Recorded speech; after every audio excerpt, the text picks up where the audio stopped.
Day one of the New York Giants draft is in the books. Now it's time to talk about it.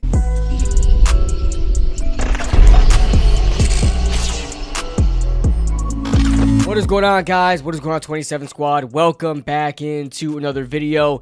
And I hope you guys made it to the draft stream. We had a lot of fun in that draft stream.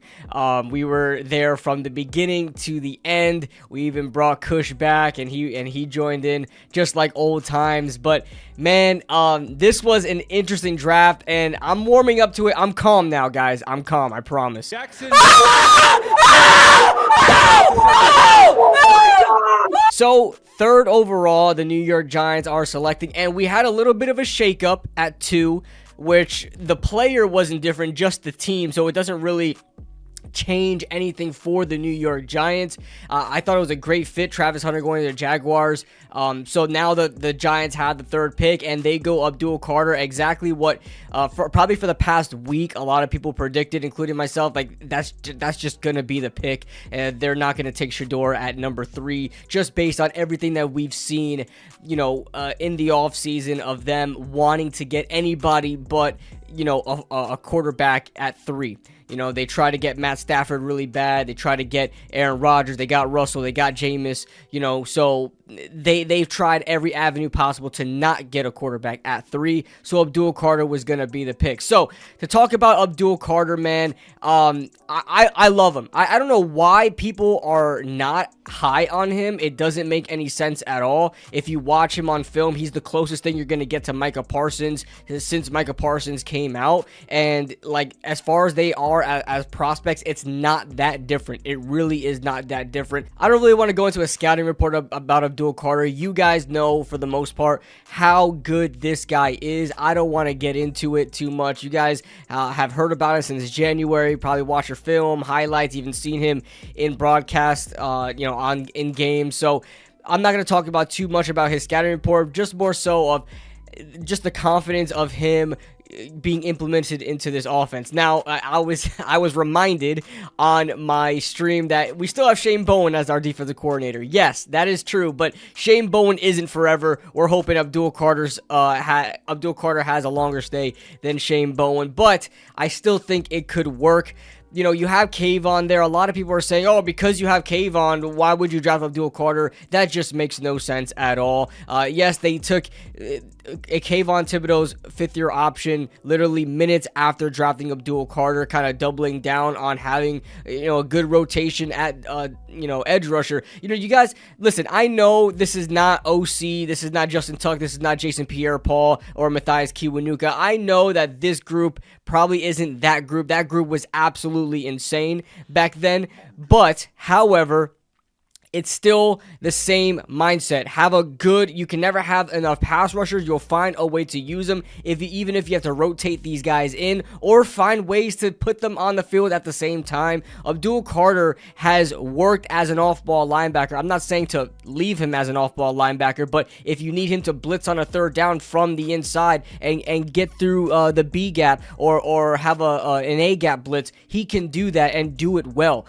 He has a lot of good inside blitzing moves, and he's been very productive blitzing from the inside. Even last year when he was as an edge rusher, he still was blitzing from the inside. So this is not something that he's new to. You can do that with Abdul Carter. And on top of that, you can have a good rotation in there with Brian Burns and Abdul, or Brian Burns and Kayvon, or Kayvon and Abdul Carter, or however it goes. You can still do that. But the whole fact of not getting Abdul Carter, and more than likely a lot of you guys wanted Shedeur at 3, getting Shedeur at 3 instead of just getting Abdul Carter and seeing what you can do at quarterback later on like the Giants did, is just, it doesn't make any sense. This made the most sense, getting best player available and adding Abdul Carter. I'm very excited for it. All right, let's talk about the elephant in the room. All right, let's talk about the 25th overall pick. Now, if you guys watch my draft coverage for the past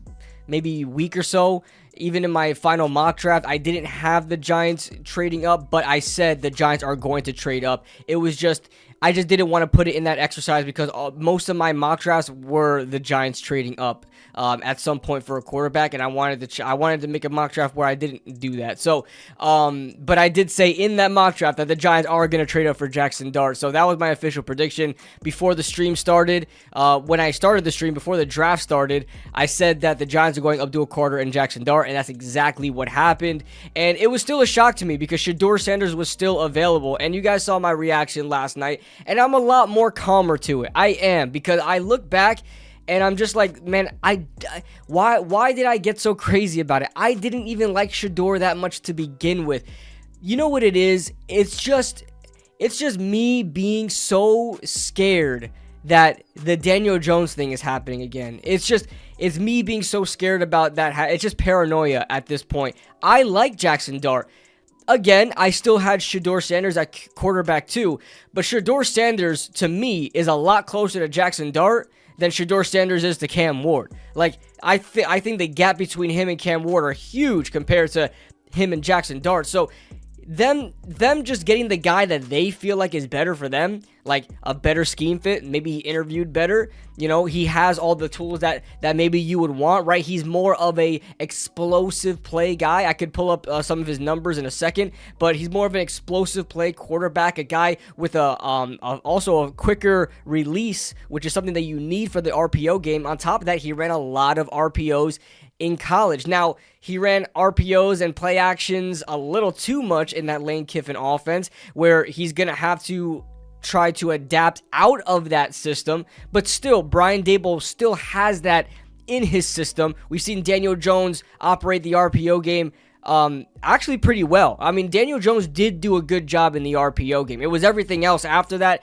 was the problem that we're hoping that Jaxson Dart can shore up on, can quickly adapt to. But Jaxson Dart, as far as the RPO game goes, like, he's already got that set. So I'm excited to see how he's going to take to coaching an NFL offense. Now, I saw John Gruden's quarterback class, I don't know what he calls it now, the quarterback class with Jaxson Dart, that literally released the night before the draft. So I stood up and watched it because I had a feeling the Giants were going to get this guy. And yeah, to be honest with you, looking at him, you know, sit down and talk at a table and go through plays and go through where his progressions were and him kind of breaking down his mistakes, and it makes you like him more. It makes you like him that much more. I like Jaxson Dart, I really do. And on top of that, he's just full of aura. If you see, the guy's still rocking like a mullet, but like a more modern style mullet. Still rocking that, apparently, like Quinn Ewers did coming out of high school. And his name is Jaxson with an X, okay? And then his last name is Dart. I mean, what better of a last name if you're a quarterback, am I right? So aura is a plus. Now, let me get, you know, all jokes aside, let me get into some of the things that really irk me about Jaxson Dart, right? He's been known to choke in games. He's been known to have things completely fall apart in games. That's happened on multiple occasions in multiple years, and that's something that John Gruden also talked about as well. He also puts his body on the line a lot. Now, these are things that's just mentality things, or it's just things where your coach is going to say, hey, that whole, you know, running forward and not getting out of bounds, or not sliding and throwing your shoulder at linebacker and stuff like that, that ends today. Like, that can just be put to an end, right? Of course, he'll have to fight his own demons of, like, not wanting to do that, but that stuff is easy, right? What I'm really concerned about is his throwing mechanics and his footwork. His footwork is all over the place. It's jittery. It's, I guess, unorthodox. It's everywhere. It's sloppy, right? And his throwing mechanics, he doesn't utilize his hip at all. If you guys watch Jaxson Dart throws, you'll notice that back foot kicking up a lot of the times. That's a big indicator that you're using more of your arm into the throw than you necessarily should. So not using your hip, not allowing your whole body to kind of torque that ball through, that's a big problem. If you watch a lot of these, like you watch Tom Brady, I think he had like a tutorial of like how best to throw a ball. I think he explained it a lot better because he's the GOAT. The guy's the freaking GOAT. So he explained it a lot better than I've ever seen anybody explain it, and it was pretty easy to learn. But You got to use that hip. You got to whip that hip forward. A lot of quarterbacks that coming out of college just don't have that and don't know that. And that puts a lot of stress into your arm, and it causes a lot of wear and tear. If you're not letting your body do the majority of the work when throwing the ball, it can be a problem. On top of that, also balance.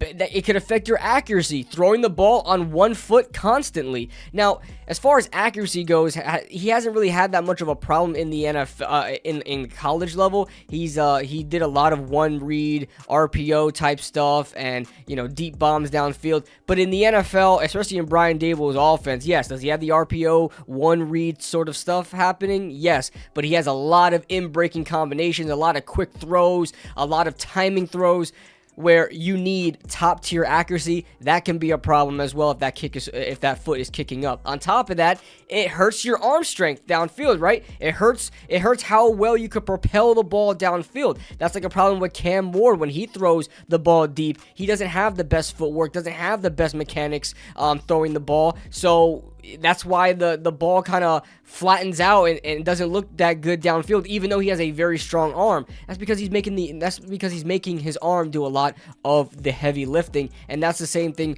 with Jaxson Dart. So those are the things that he needs to clean up on. On top of that, reading the field. Even when he's asked outside of the RPO game, even when he's asked to make an actual progression, actually go through his reads and determine where's the best place to put the ball, he still struggles with that. He still gets flustered. He still has some self-induced pressure there where he's just not reading the field on time, and he just tucks it and runs it. That's a problem. And I don't want to see that in the NFL. He's a good size for a quarterback. I believe he's like 6'2", 230 or something like that, or 223. I believe I last saw his weight. He's an all right size, but he's not big in any sort of way where he's not like Anthony Richardson, Cam Ward, Anthony Richardson, Cam Newton. These guys are Andrew Luck, where these guys can just tuck it, run in between the tackles, take a hit. Josh Allen even, so he's not any of those guys at all. He's not built like that at all, even though he has the mentality of that, and he's going to get himself hurt more often than not. He's been taken out of games due to injury a lot in his collegiate career. You don't want to see that in the NFL, especially if you're looked at as being a franchise quarterback. But I am going to have a film breakdown on both Abdul Carter and Jaxson Dart, so I'll be able to talk a little bit more in depth on what I see on these guys. I'm going to have, you guys are right now, I'm going to have a really positive film breakdown on Abdul Carter. I'll also get into negatives, guys. One thing you should know about me, especially for my new subscribers, I always speak things with a non-bias. You guys know I'm a huge Cam Ward guy. I am a Cam Ward super fan, right? I've done film breakdowns live on live streams, and I went into a bunch of negatives of Cam Ward, okay? If you guys are, subscribed to my channel, you guys are new to my channel, just know when I talk about these guys, it is absolutely unbiased. I'm going to give it to you exactly how I see it. Maybe my thought process may be biased, and I'm unconscious of it, but I give it to you at everything that goes on in my mind, I'm telling you. So that being said, as far as what I would give this grade, I'm going to be a little bit more generous than I would have thought I was, like last night, right? I'm going to be a little bit more generous, and I'm going to say a solid B. I'm going to go with my boy Mike Nixon. Mike Nixon, if you're watching, man, he gave his grade, and it made a lot of sense. I'm going to say a B, especially if Jaxson Dart winds up being something. You only gave up 2 third-round picks, essentially, one this year, and that's not even your only third-round pick. 99th overall, which is a compensatory pick, and then your third-round pick next year for a potential franchise quarterback. I mean, I can't complain until I see Jaxson Dart play. I can't complain. So that being said, I'll have these film reviews done soon, and up by the week we'll see what happens, because we still got the rest of the draft to go. Maybe sometime this weekend or during the weekdays we'll have these film breakdowns put up. But that being said, leave your thoughts in the comment section below. Leave a like if you guys enjoyed, subscribe if you're new to the channel, and we'll see you guys in the next video. Woo!